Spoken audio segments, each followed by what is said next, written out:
All right. Hello and welcome to another episode of Space Audits. This is a special edition, you could say.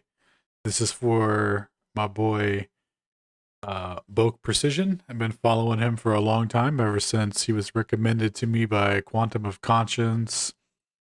Probably over a year or so now. I can't remember the exact date, but, um, every now and then you come across someone that's just full of gravy and consistently puts out content. Excuse me. And that's your boy Boke over here, man. So if you're into political analysis, um, secret rulers, who's doing what, analyzing psyops, someone who can objectively look at a psyop or an active operation and like look at it and analyze it and decipher what's going on and show actual discernment. Never seen the guy get emotionally attached to anything and be all weird and stuff like that. So that's always a good sign. But I really enjoy his intellect and insights into the various operations that are, carried out by the powers that be, as they say. And I enjoy his analysis of that power nexus and the struggle behind the scenes, so to speak, between the different factions that control everything and actually represent, the power structure behind, the various countries and whatnot. So anyway, that's just a little introduction to Boke. Oh, he's also a history major. He's super big into history. He applies a lot of logical analysis to historical narratives and stories, and absolutely rips him a new one, and just someone who can really see through the matrix and explain it in an eloquent way. So definitely an underrated gem here. And just to throw it out there, if you have, if you check out Book and you enjoy his content, definitely sub to him. Highly recommended. You got to support what you like or it goes away. And that's an Owen Benjamin quote, and that's absolutely true. So highly recommend. And, I'm sub to him myself. So anyway, we're going to get into the review of what he wanted to talk about. So just to give a quick synopsis here, Boke raises the point that because of the English barrier, because this whole thing is presented in, Arabic, uh, that people aren't covering it or whatever, and this is like a new agency that's popping up. So like we're looking for potential mistakes in the physics that they're presenting, things of that nature. And he was just pointed out that no one was talking about it and wanted to put some eyes on it to get some people to analyze, what's going on, see if we could find some new stuff in it. So I am going to take the first crack at it, do a quick once over at it. I did look at it the other night, but I'm going to do kind of a re-recording of it. And just try and make it more clean, and I added an actual webcam to it so that you can see me. So anyway, we will continue on. So anyway, we're going to analyze the propaganda. I'm familiar with it. I'm familiar with what to expect for in terms of the physics aspects of things and some of the stuff that have been pointed out to me as going through my journey through flat Earth and all that sort of stuff. So we'll just continue on now with the analyzation. That was a hell of a long intro, but I hope you guys are still with me. All right. Back it up here a minute. What do you call them, flat earthers and all those guys. Like if they can expand their minds enough to look at something like this and try to break this down, you'll be I wish I had the astrophysics training to do it myself, but I barely have common sense to notice things that are bullshit because of camera shenanigans and all that. So I'm not the person for this. This is for someone who has a keen eye and some physics training, to look into and debunk what needs to be debunked. So I'm just going to play a little bit and see what he has to say. السلام عليكم ورحمه الله وبركاته. هذا السؤال ياتي: الحركه عموما لاي جسم تكون باحدى الحالات، اما بالدوران بالطريقه او الدوران بالطريقه او الدوران بالطريقه. So for those listening at home, we got a good-looking young man here flipping an iPad over and over again, doing the same kind of thing that we see in the more Western propaganda of it. It'll be an astronaut giving an interview or a group of astronauts giving an interview, and they're always constantly like passing the microphone between each other, like playing foosball and shit with it. It's crazy. There's like this I don't know what you would call it, but it's almost like a psyop within itself, where it's like they have to do this weird thing where they're always spinning and passing and like letting you know that like, hey, we're definitely in a 0G environment, like otherwise I couldn't do this, right? And they spin the thing or whatever. So they're always constantly kind of doing that. And this guy's gonna, immediately jumping right into it.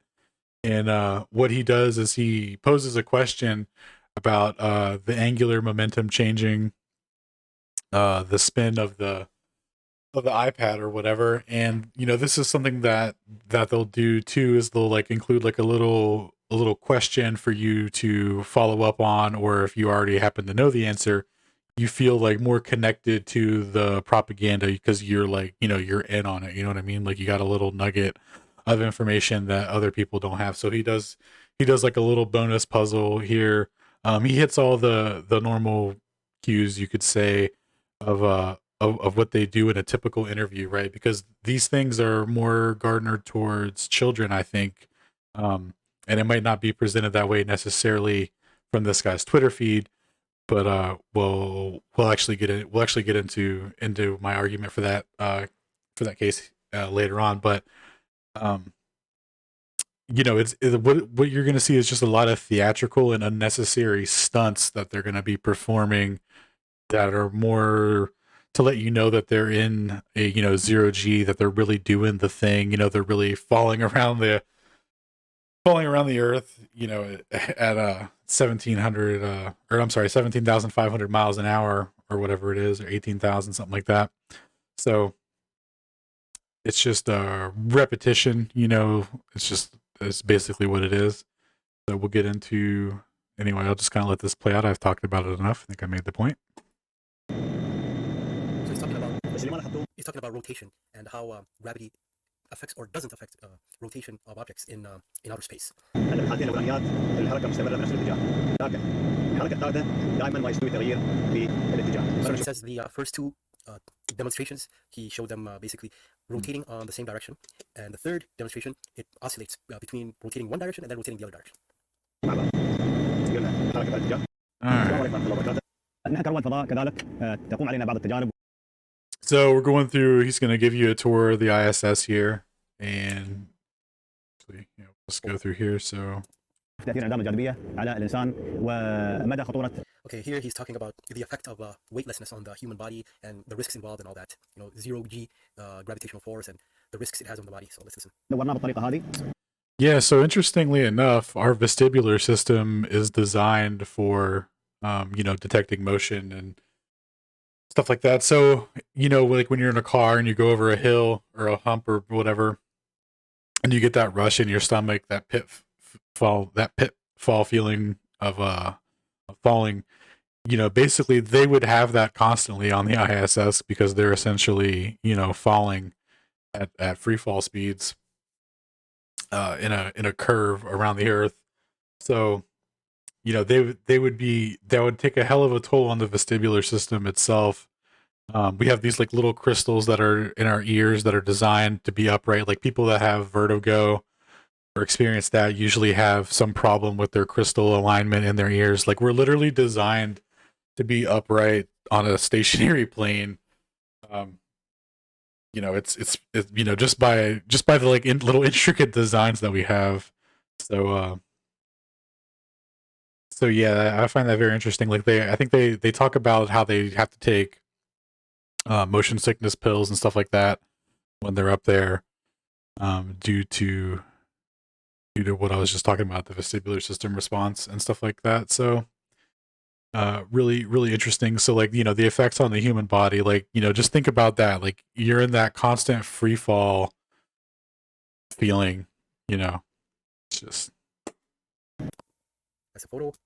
المحطة وسويت عنكم كيف نسوي مشروب الصباح طبعا.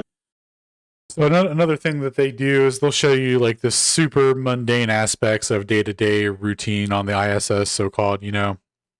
So what homie's gonna do here is he's gonna break out some coffee, put it in this machine. It's gonna shoot, you know, steamy water in it or whatever, and the coffee's gonna brew in a little baggie, and he's gonna get a little baggy space coffee, and that's it's just like small program. Like you're never going to see them do anything significant, make breakthroughs in physics, do a scientific experiment that just totally changes the way that we perceive anything. You know, anything revolutionary or anything like that. They're never going to publish any papers that are, you know, peer review published, high academically accredited stuff where they're like, this came from the astronauts on the ISS. This is what they discovered. These are the effects of blah blah, you know, XYZ. Never happens. The stuff that they have released, you can look it up. I'm not gonna pull it up here because it's just gonna. I don't want to like diverge too far on a tangent or whatever. But everything that they produce is just absolute garbage. It's nothing that matters or affects anyone in any significant way. They go up there and pretend to like grow plants and talk about like the effects of growing a plant in zero gravity and what it would be like to farm on like a zero G environment. Like, buddy, we can farm on the earth where the stuff just grows naturally without any, you know, any gravitational analysis, were required, you know. So like they're trying to figure out solutions to a non-existent problem, really. So the experimental stuff that you're going to see come out of that is going to be all related to gobbledygook future technology that's yet to be implemented, you know, stuff like all theoretical conceptual stuff that doesn't apply in any meaningful way or produces anything tangible. But what you will see is the mundane stuff, the monotony of this, you know, there's like the idea that there's a guy up, like they're trying to sell you the idea that there's a guy up there in a tuna fish can, as Matt from Quantum says, shout out to Matt, that there's a guy in a tuna fish can up there living this crazy lifestyle of like, you know, drinking coffee cans out of a water squirting machine, you know, doing science and doing things up there and being involved in space and furthering the advancement of technology and cooperation between, you know, multiple countries and stuff like that. It's all a facade. All a facade. They never accomplish anything, and this is all just to sell you the illusion of that. And this is how they do it. This is the primarily the things that they'll show you. So you're not going to see a lot of, you know, big got you mistakes. They, you know, everything that they put out is, you know, already really, if they have complete control over the narrative. Like if there was an actual mistake that would reveal something that was really damning there that they couldn't spin, they would, you know, it would be gone right from the internet. It would be completely evaporated. But like, so you'll get things where there's like, you know, green screen errors or like weird camera effects, or you'll definitely detect that things are in layers or that they're not actually part of the frame. Like they're, what's it called? Augmented reality injected into the scene type stuff. You'll get hints of that kind of stuff, but you'll never have anything super conclusive. Some people, you'll either see it or you don't. And depending on how attached you to the ball and the concept of space and stuff you are, the harder it will be to see through the facade of it, and just accept that it's all a sham. But you know, you will see some interesting stuff. So I think, you know, to kind of answer your question and give maybe like a little friendly pushback on why no one's jumping to get into this is there's a channel, Level Earth Observer. This guy is awesome. Is an awesome resource for fake space. Man, did it again. Faked space footage and ISS footage being fake. Tremendous resource on that. He has tons of things that are just absolute, you know, body bags for the International Space Station narrative. I mean, there was one where they were getting out of the ISS or whatever from the airlock, and there was like scuba tanks and air bubbles, you know, coming out of it. So you know, it's kind of over in that regard. It's kind of like beating a dead horse, so to speak. And if you look in the comment sections, you'll see like the same Globe people coming out to defend it every time. I mean, there's nothing really that you can show to these people. Like I said, like you either see it or you don't. Um, but if you want to send someone to look at a nice collaboration or like a nice collage where everything's all gathered in one spot, this channel is an excellent resource for that. This guy is funny. Vic doesn't get it. Yeah, so definitely check him out. And what's really cool is the when he shows this archival footage. The archival footage is the best, man. It's so bad for the space narrative, you know. But they have to roll with it. So anyway, we will continue on with what we were talking about, which is the performance theatrics of the mundane life of being an astronaut, of the day-to-day routine. Just up there living in Spaceland. قبل نسوي كوفي اليوم نشوف ايش موجود. كولومبيان ميديم كوفي. خلفي اللي هو الووتر ديسبنسر او احب ان يكون بمناسبه حلول شهر رمضان المبارك. الله يعود علينا وعليكم باليمن والبركه. ومعاكم فرصه دعمنا في الفضاء ومحطه الفضاء الدوليه نشوف هلال رمضان بعد ما تغرب الشمس ان شاء الله. طبعا نشوفني السواد اللي هو ظلام. He's saying this is the first day of Ramadan and it's completely dark outside and he can't really stare at the sun. عندنا I ليل. remember this video. This is the one where there were a lot of comments actually. وفي الطرف الاخر الشمس على وشك انها تغرب. الجميل في الموضوع لما تغرب الشمس تكون في حاله لمده 10 ثواني تقريبا. All right, so we're gonna check out his Twitter and watch a couple videos, and I'm gonna give a couple examples and references to, you know, just a couple of things to look out for as they start presenting it in the Middle Eastern audience. Just stuff that you could watch out for as they join the space race or whatever. The final frontier, as they say. So this is use Twitter. Let's see here. I don't have a Twitter account, but we can watch all of the videos. So here's a quick one. New station on 2, depart, command executed. Yeah. Doing some astronaut stuff here. And you can see signal started to move. And the VV mode changed to depart.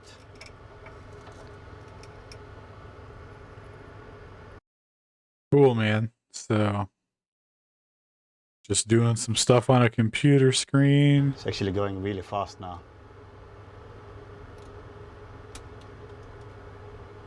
All right. There was a couple that I watched last night that were decent. So you'll see a lot of this kind of stuff, this like it's like, you know, it's like sexy and cool, like, hey, I'm in space, man, it's totally rad or whatever, you know.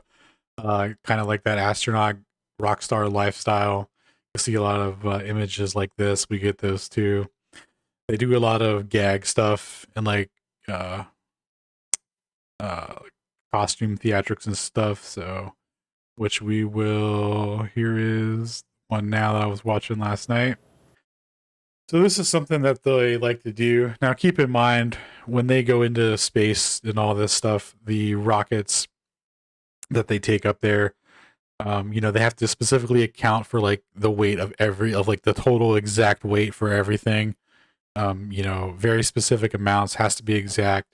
So to bring this up there, for him to do this performance for, you know, literally no reason, because it's like, what are you doing with this? Like, are you going to wear this in your day-to-day astronauting while, you know, sitting in the command module and talking to Houston? Nope, probably not. It's literally brought up here just as a stage prop so he could tell this story that we're going to get into. And this is, again, just reselling you the concepts. And like, you know, even in the background, we have some subliminal programming. We have a big orange, you know, circular glow, you know, looks like a sun, And then over here we have the globe, right? And then we have a small one over here. We got a little baby moon. I mean, they literally can't help themselves. So what he's going to do here is a bunch of unnecessary maneuvers and stunts to kind of showcase that he's not in a harness, definitely not in harness. I'm not. God, I don't know if I can see. I'm not in a harness, guys. You know, uh, so we'll just kind of let this play out, and I'll kind of skip through it a little bit because a lot of it's kind of boring, and he just tells the story about a couple of things. So. Hello everyone. My name is Sultan Al-Niyadi and I'm an astronaut living Oh, and working okay. on board the International Space Station. I'm on a scientific mission that will last 6 months where I do a lot of science, do a lot of maintenance, and help developing cutting-edge technology that will help humanity back on Earth.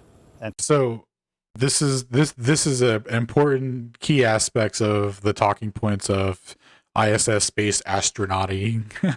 um, I'm going to do a lot of science. The things I'm doing are going to benefit humanity back on Earth. So up in here in this tuna fish can full of wires and all this that requires all this maintenance and engineering and round trips and all this dangerous shit and risky, all this stuff that's doing up here is going to benefit us down on Earth. Um, but he's going to, after he figures it out up there, obviously, and he's going to figure it out after he puts on his jujitsu gi and tells us a little story. So let's just recap. This is the primary objective of all talking points for everyone that's on the ISS, for every interview they do, for everything. Let's today, just in a kimono, let's a jiu-jitsu go. kimono. Let's see here. And today you might see me in a kimono, a jiu-jitsu kimono. And this is because I love jiu-jitsu. I've been doing jiu-jitsu for so many years. And I think jiu-jitsu helped me a lot during my preparation with this mission and getting adapted to the environment here on the International Space Station. So for example, I remember the few times I was on the Okay, I did not skip back far enough, but we're already too far ahead to go back. But those are the key talking points. Benefit humanity. I'm doing science stuff, just, non-specific, complete blank generalization. I'm doing science. And whatever the other one was, can't remember, but it's all the same shit. So that's pretty funny that he just comes right off the cuff with the exact same talking points that we see in the Western propaganda. centrifuge, which is a machine that simulates multiple times of the G-forces that we encounter during launch and re-entry. And the G-force is the weight that we feel on the ground when we're on Earth. And now we are living in a microgravity environment, so our weight is literally not available. So we float, as you can see. And during the centrifuge, actually, when I was... Oh, you know what? I should play it at normal speed, actually, because you need to see it in its... need to see the movement as it's intended, actually. So kind of pay attention to what's going on here.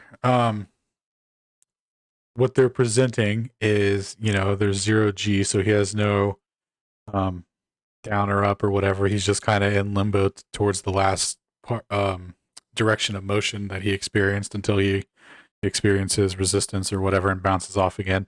So what they got here is this bar, and the idea is that he's gonna, use his feet to kind of hold himself in place while he does this, while he goes on this dialogue about jiu-jitsu and how that training was relatable to his astronaut training. feel on the ground when we're on Earth, and now we are... So, oh yes, I'm sorry. I totally forgot. Another thing I wanted to point out, I apologize, super sloppy of me and unprepared. But I wanted to point out, so when he comes down, let me just remember what time we're at here. We're at 1:15, so let me write that down. We'll come back to this. We're trying not to backtrack too far. But I wanted to showcase real quick before we continue. So we get the idea of his, of what he's going to do and what his purpose is with this story and the gi and all this. But so check this out. So this is his gi right here, and he's got his belt tied. Now we're looking for a translation of motion when he's coming down and he hits the ground. The belt should, experience tension and ripple and, move, right? So we'll just just like this is just little things to note. It's not proof of anything. It's just weird behavior that they include in a lot of these presentations where people will analyze it, super fixate on it. But it's not super conclusive, but it's just like you either see it or you don't. And just wanted to kind of point that out in terms of things to look out for. So pay attention to the motion of the belt as he comes down. Let's just watch his whole intro coming down, actually. All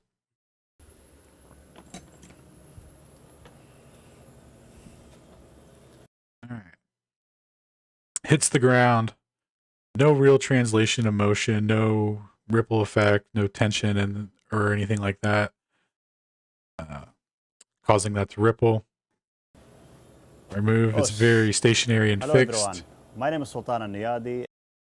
All right. It comes down very stiff and slow.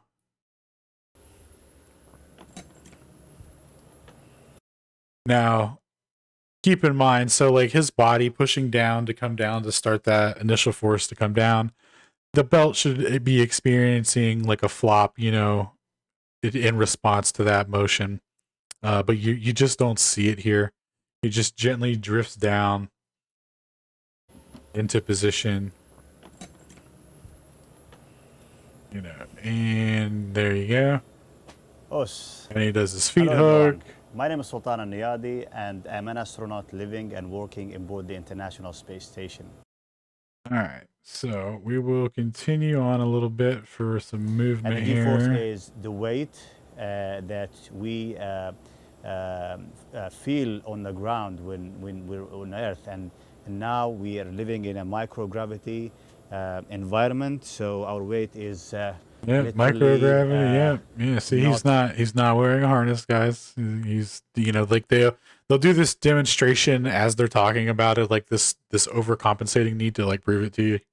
Available. It's really bizarre. We float, as you can see, and during the centrifuge, actually, when I was encountering my weight times 2 or 3 or even up to 8 times. The first sensation was feeling an opponent on top of my chest. And one of the things that I learned during Jiu-Jitsu is to regulate the breathing. So this is exactly what I did during the centrifuge experience. And I think Jiu-Jitsu really helped me overcome that experiment. And also when we arrived here, I was surprised that we mainly use our feet to stabilize ourselves. So one of the fundamentals, so no real motion going on in the belt, just super stiff. You know that we use our toes. And we're going to look at belts here in a second, but to kind of show you what he was talking about with the centrifugal stuff and the training he was talking about, I want to show you. Oh yeah, shout out to you. You were live earlier when I started. I forgot to give you a shout out in the intro to the video that I was doing for you. But you were live and I missed you. All right. Or actually, no, I have you playing in the background, I think. Anyway, not important. Yeah, right here. Anyway. Where were we at? Was going to show you, oh, G-force. G-force.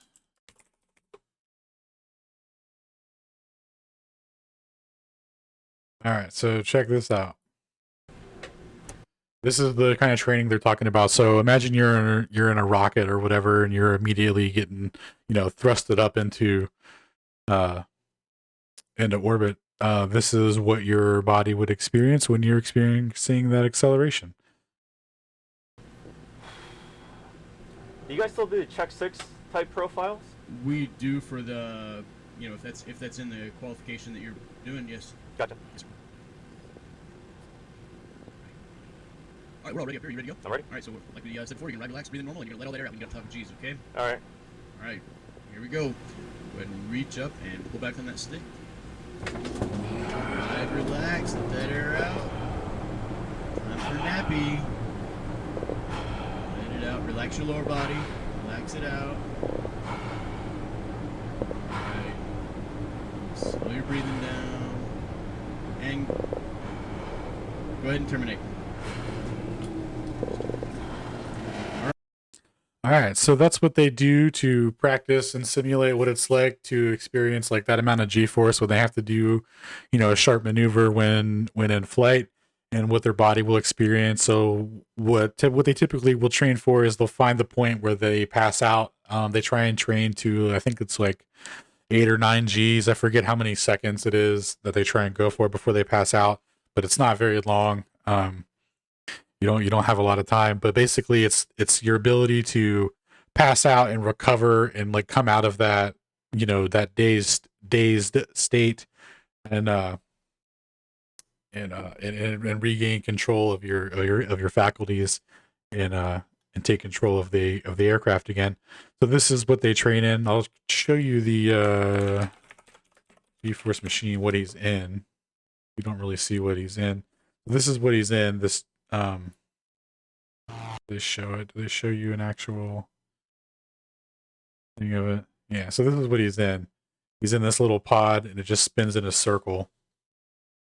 And that simulates the G-force. So that's what he's talking about. So he's telling a little story about the astronaut training that he goes through and relating it to jiu-jitsu, just making this really relatable presentation. He's got the gi, he's got the story, he's got the relatability. So he's just going through all that.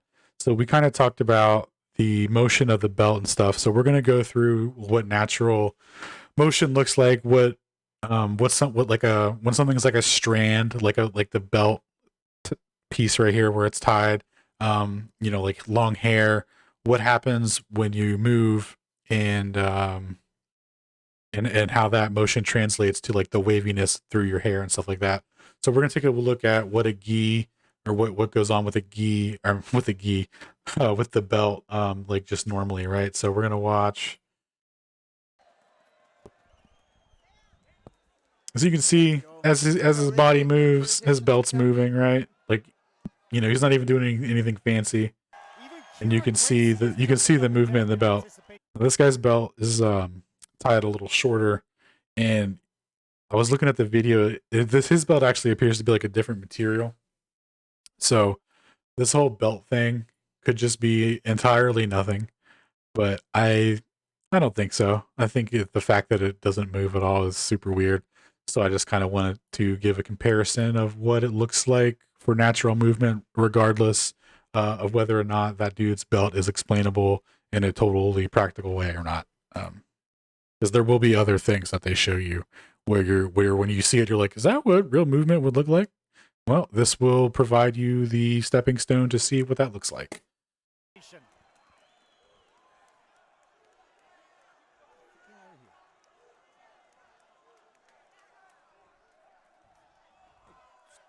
So even the guy that has the tighter belt, or like the shorter tied one, it's still moving pretty consistently with his movement. Makes you wonder if there's going to be some kind of... All right, so you can kind of see the movement on the belt. That was Boke live. Missed the stream. Is doing it live. I think I voted. I should have voted yes. If I didn't, make that 92%. Okay, so we're gonna look at some fake hair scenarios. The guys, and so it worked a little bit better for me. I let it grow because I wanted it to be. I wanted to scream 0G. There is a woman in space. It did. For these girls. Sorry, I had that a Kate little Coleman told me about a conversation that she had with Sandra Bullock about what it's like. So, but right away you can tell that this woman's hair has a preferred direction, and it's down. I think that, or well, not I think. What they do is they film these segments and these astronauts in different positions using different methods to fake it, right? So sometimes they'll be actually upside down. Sometimes it'll be, CGI'd. Sometimes it'll be filmed in segments from a, what's it called? A vomit comet, which we'll get into here in a second. And we'll get into what it looks like when there's actual hair motion compared to, or something to compare to. So actually, maybe I should show what the natural motion looks like first, and then we could look at the what the fake motion looks like. So this is Simone Giertz. I don't know if that's how you pronounce it, but that sounds pretty cool. Anyway, she is on a Vomit Comet, aka zero G plane. What they do is they go up in a parabolic flight, and as they're dropping, they experience zero Gs. And we're going to see what hair looks like in natural motion when there's no gravitational effects. For each parabola, you get about 30 seconds of weightlessness. And we did 15 of them, so I got about 7.5 minutes of glorious weightlessness. So without further ado, here's some footage of me having the freaking time of my life.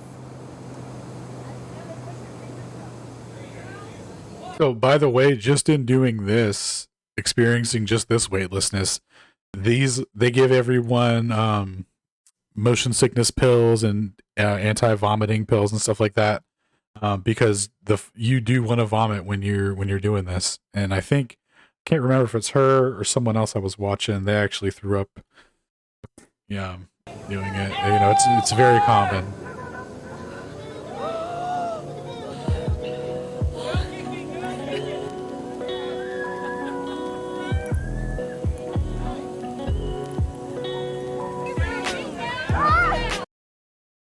So you can see how, let's see here.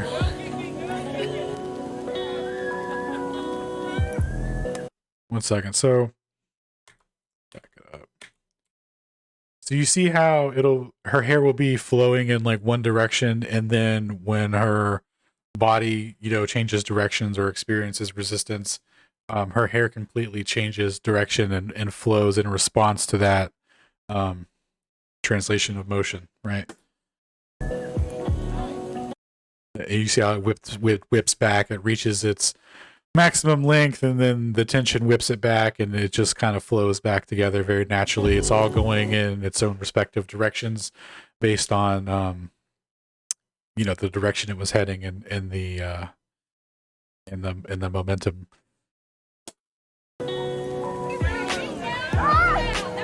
So I was supposed to narrate this as it went, but I could get no intelligent commentary out of myself. I have no idea what to say. So that looks very fun and cool. Very interesting stuff. So that's to kind of give you an idea of what it looks like for your hair to naturally do that. Now keep in mind, people have different types of hair, things of that nature. Some people's hair, curlier, shorter, what have you. So she's got relatively straight hair, looks like, doesn't seem to be very curly, or frizzy or anything like that. So that's just kind of what you can, kind of like a baseline of what you can expect to see for a natural free flowing objects. You see that the way it ripples out and then it bounces back, that kind of stuff. And you're not going to see, you don't see any of that in Homie's belt here. And you don't see any of that in any of the, in most of the footage that they present. Like you do see it in some, because like I said, they do different, they don't just do one method every time or whatever. They mix it up so that you can't really pin them down on anything. And like, say you want to show someone, a couple one-offs or whatever, and they're like, oh, wow, that's interesting. And they investigate it themselves. And then they find some other ones where there's like legitimate clips where they're, taken from a zero G where it looks like natural free flowing. And they're like, well, it's whatever. Sometimes it just looks whatever. And they don't take it that step further. And I think that's really the art in how they get away with it, to be honest with you, because the stuff that they do and the stuff that's been uncovered, once you see it, it's hard to just be like, oh no, they're definitely going to space and this is all definitely real. But people still commit to it anyways, because they really have to. They can't question it. They can't look at it objectively, because if you do, you just immediately see right through it. So anyway, like I was saying, I'm sorry to get off topic and kind of diatribe a little bit. What we got going on here is, I believe she's upside down because her hair has a preferred direction in this scenario, and what you're going to see here is this necklace is it's not, it actually displays the free flowing motion, that bounce back, that elasticity, so to speak, of what you would expect of a free flowing object not experiencing gravity. And it's no problem for them to CGI jewelry on and do this. There's some really good videos on it. I don't have any prepared specifically because, you know, analyzing ISS stuff isn't really my forte and keeping up on that.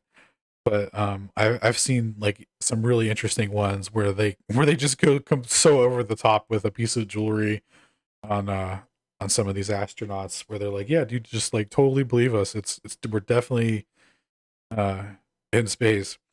But yeah, it's no problem to add that kind of effect to it. And so you'll see this experiencing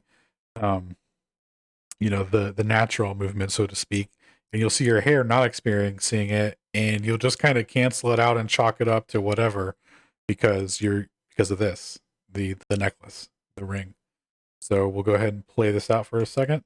To live in space, what it's like to move around in space. And one of the things she told her about what it's like. So you see how she's moving her hair or moving her head back and forth, and her hair isn't translating that motion.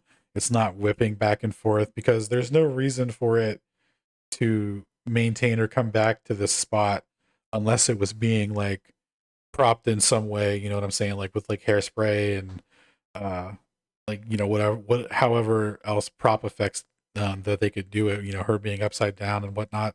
But you can tell just by the responsiveness of the hair that it's not the same natural fluid motion that we were seeing from your girl here, Simone. To live in space, what it's like to move around in space. And one of the things she told her about was how little effort is required to move from one wall to the. So again, this lady, I don't think they play any video on this specifically, but it's just like a couple snapshots of her, but she's got ridiculous hair going on with the ISS. I mean, you can really just, the whole hair ISS thing is a whole thing in and of itself. A whole rabbit hole you can go down where it's just ridiculous. I mean, just no translation of motion whatsoever. Just, you know, it doesn't reach that point where it becomes like where it snaps back, you know, just nothing.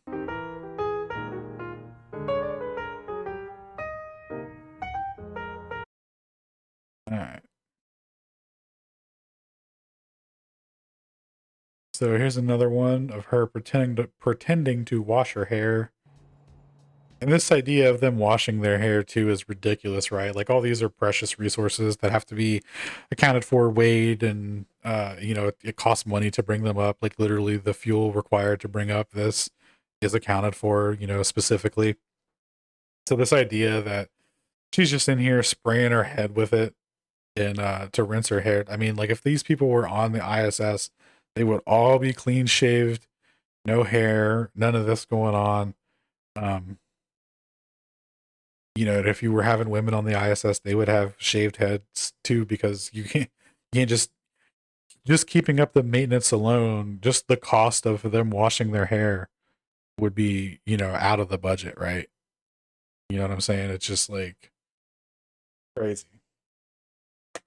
And I have a mirror here so I can kind of watch what I'm doing. Yeah, watching what you're doing is really important when you're washing your hair in space. Sometimes the water gets away from you. I mean, this is stupid. As much as you can. Then I just work the water. Yeah, she just works it in, works it out. Of my hair. Then I take my no-rinse shampoo and squirt it also on the scalp, just a little bit, and rub it in.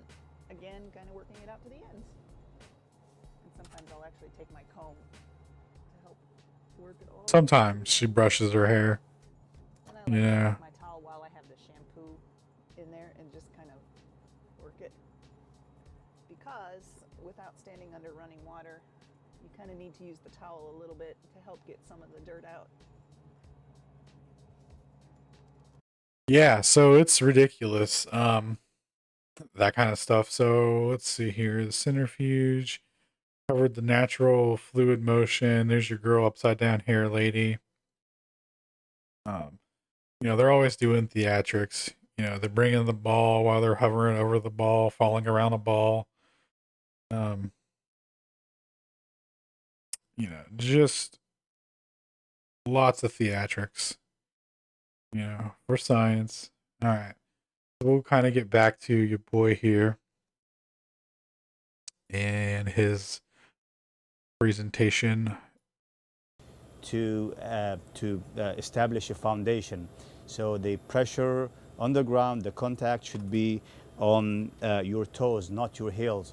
So on the ground, if you're putting your weight on your heels, any small. All right, cool story. My toes to literally use so my. Yeah, here he decides he's Spider-Man, like this, and basically I'm using my toes to translate everywhere. I can do all sorts of tricks here. I can jump from one place to another, and yeah, literally use my, whoops, still learning. Yeah, use my toes to stabilize myself. So just unnecessary gymnastics, you know, in this area that just looks like it's, you know, just props, right? Just all this equipment and cables that go into things, and his dude's flipping around in here. I mean, it's ridiculous, right? Like there's just no professionalism, no cable management. They're just coming in here doing flips and shit. It's just ridiculous. So there was this one real quick. I don't think he does anything in this.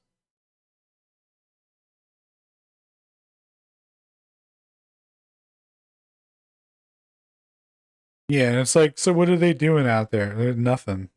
There's nothing out there that they, you know, just maintenance on what? Like, who knows? But they're out there doing it. You know, they're getting that fitted around there. And, you know, keep in mind, this is supposed to be happening at approximately 18,000 miles an hour as they fall around the globe. Let's see, where was...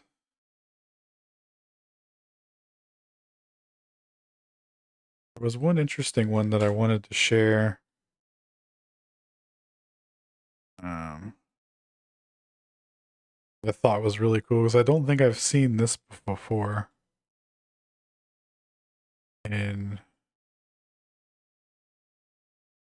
yeah, is this where homie zooms in?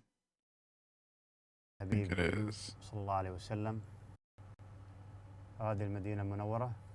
So yeah, I've never seen them zoom in like that on anything. And he does another one. And keep in mind, this is high altitude footage, and you know, ISS footage. You could never tell the difference or whatever. This could be whatever. I just think it's interesting either way, because I don't think I've seen them show that in the Western stuff. But again, I don't watch too much ISS stuff. Where was the one where he zooms in Egypt? That one was really cool. Let's see what we got going on here. Yeah, just...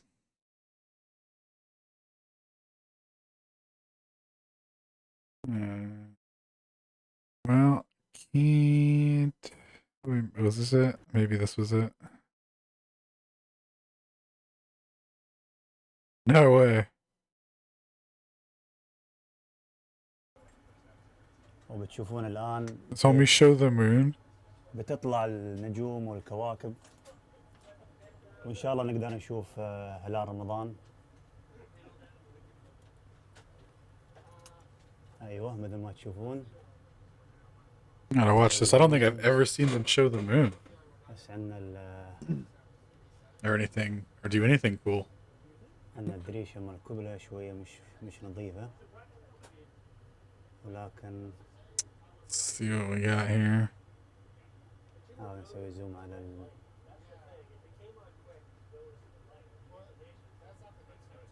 هذا هلال رمضان الله يعود ان شاء الله علينا Oh no shit. باليمن والخير والبركة. What? كوكب يا المشتري او زحل حاليا. Oh wow. I've never seen them do that. محطة فضاء دولية نشوف هلال رمضان الله يعود عليكم ان شاء الله. No way. على جميع البشرية بالخير واليمن والبركة. هذه لحظة بس حبيت. That's hilarious. Moon from the ISS. I don't think I've ever seen them show it. Can they see the moon? This is distorted. Yeah, they all moonrise from the ISS. Have they shown it?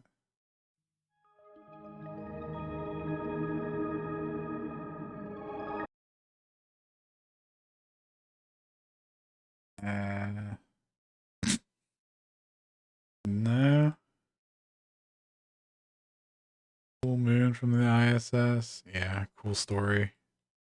Video though.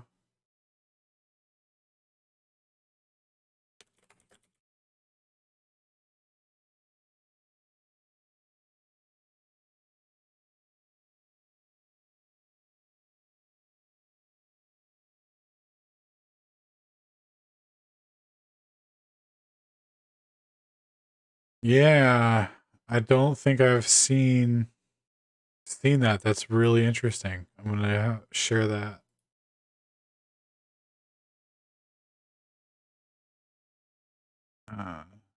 What are the comments saying? How do you see comments? Yeah, of course.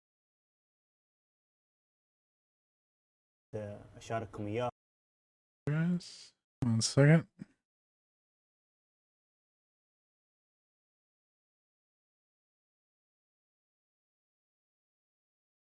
Yeah, that's awesome, man.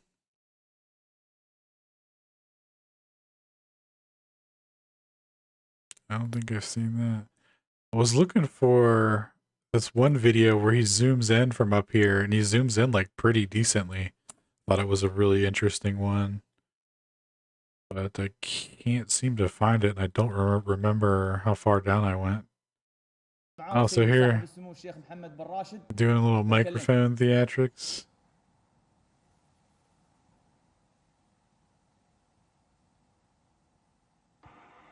وعليكم السلام ورحمة الله وبركاته طويل العمر الله يسلمك ويطول عمرك.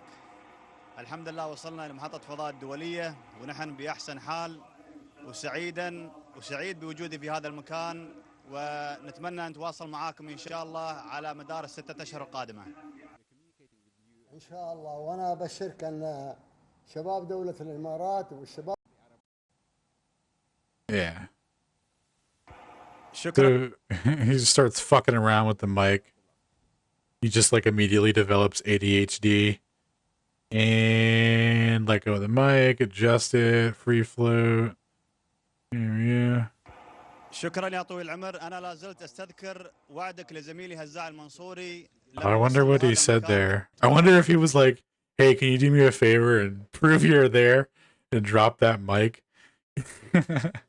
Oh yeah, dude, so this is what they do. They have the solar system balls behind them. That's funny. زميلي هزاع المنصوري في المستقبل ويكملون هذه المسيرة. إن شاء الله وهذا اللي نتمناه. It's like, that's dope. You said you can do a backflip and a karate gi? That's dope. Yeah, let's see if he makes him do a flip, dude. It wouldn't be an astronaut interview if he doesn't have homie do a flip. ربما كنت مازح الجميع اقول لهم عندنا سهيل. Yeah. ربما احسن مني في الانعدام الجاذبية في Oh, he at least made him twirl the mic a little more. All right, so he made him play microphone baton. That's cool. Here's some dress up theatrics.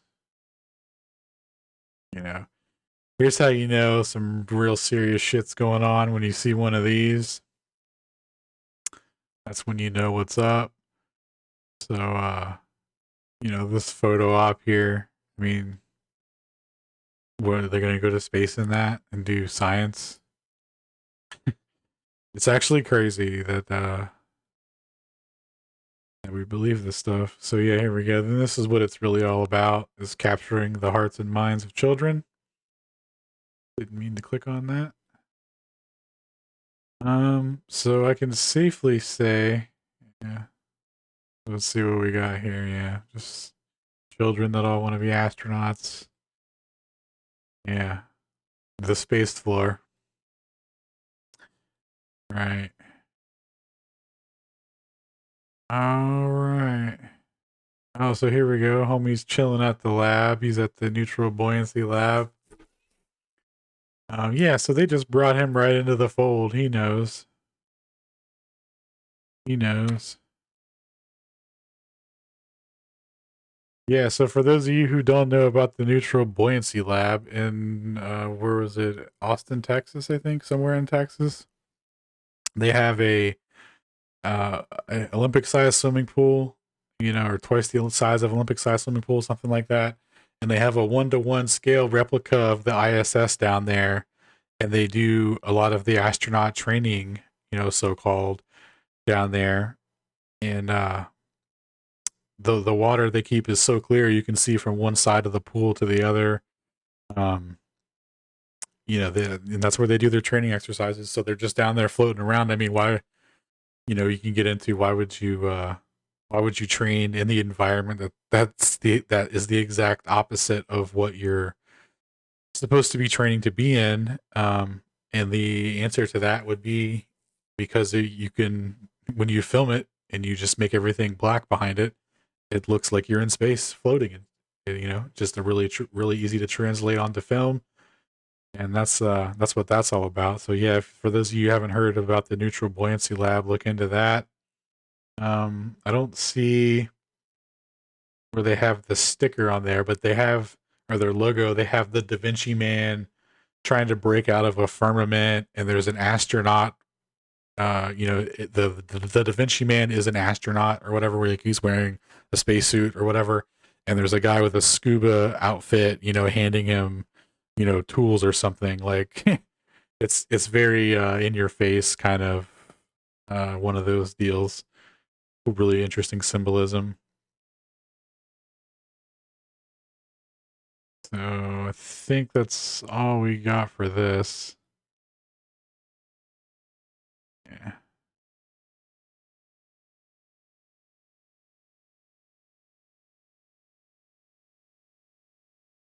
Yeah. So it looks like, what do they just bring NASA in to like consult, and then they just run everything accordingly?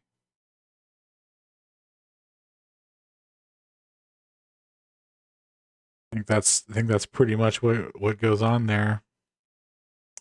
So let's see, we got Brazilian Jiu-Jitsu, we did that. I think we're all covered on this guy and the Emirati Space Agency's introduction into, or you know, into the final frontier, as they say in Hollywood. So that's it for the presentation on that. I hope you enjoyed. I hope you found some interesting insights and it wasn't too boring. Thanks for watching. And Boke, really appreciate all your insights, bro. You absolutely kill it on all your videos. You your batting average is very high. You know, I'm sure you're familiar with Owen Benjamin content and the, you know, batting 1,000, Big Bear. You know, Boke, you're batting 1,000, buddy. Like the stuff that you predict is hilarious. And not necessarily predict, but like your ability to see like the bigger picture of a psyop and like predict the long-term outcome, geopolitical response to, you know, XYZ psyop is really fascinating insights, and you're a blast to listen to. And just keep it up, man. So that's the video. Hope you enjoyed, and have a good night.